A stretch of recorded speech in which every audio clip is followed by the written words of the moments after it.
1 Kings chapter 11 says, "Now King Solomon loved many foreign women, along with the daughter of Pharaoh." The daughter of Pharaoh was his first wife.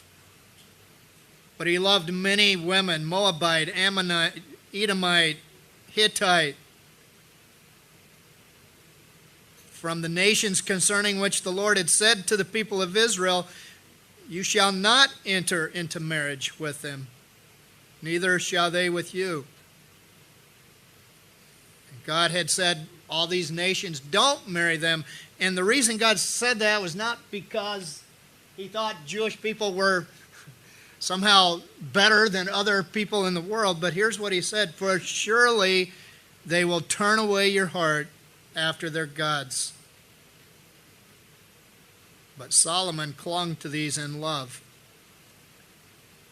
Now, I'm sure you know this, but this too is mind-boggling.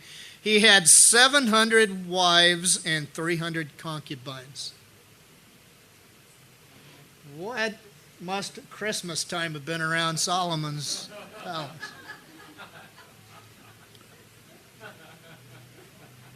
I sometimes don't have time for one wife. How did he have time for 1,000 wives? Did he even know them all by name, let alone their children? I mean, this is just mind-boggling. But listen what it says. "And his wives," just like God said, "his wives turned away his heart." What went wrong? How could this man who had so much success end in so much failure? His wives turned away his heart.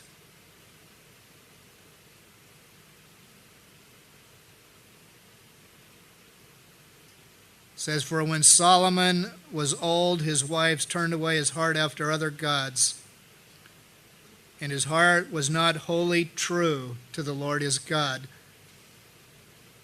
For Solomon went after Ashtoreth, the goddess of the Sidonians, and after Milcom, the abomination of the Ammonites. And Solomon did what was evil in the sight of the Lord, and did not wholly follow the Lord as his father David had done." We see here it says that his wives turned away his heart. It says his heart was not wholly turned to the Lord.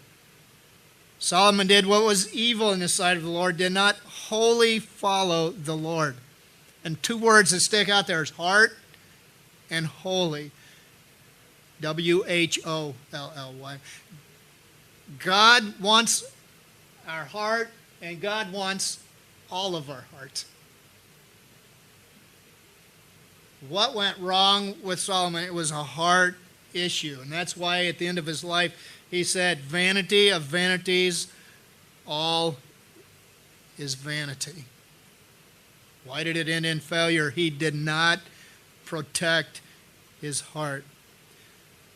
The last verse that I want us to look at today and spend the rest of the time, Proverbs chapter 4 and verse 23.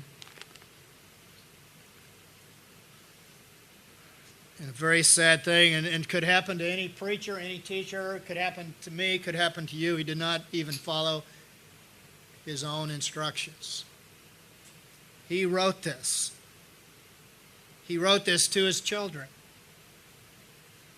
under the inspiration of God, of course. But he wrote Proverbs 4:23, "Keep your heart with all diligence, for from it, your heart, flow the springs of life." Solomon failed to protect his heart. And let me say, if Solomon was vulnerable in this area, any of us could be vulnerable in this area, no matter how old or how young you are. As Solomon said, one of the last things in Ecclesiastes, remember your Creator in the days of your youth.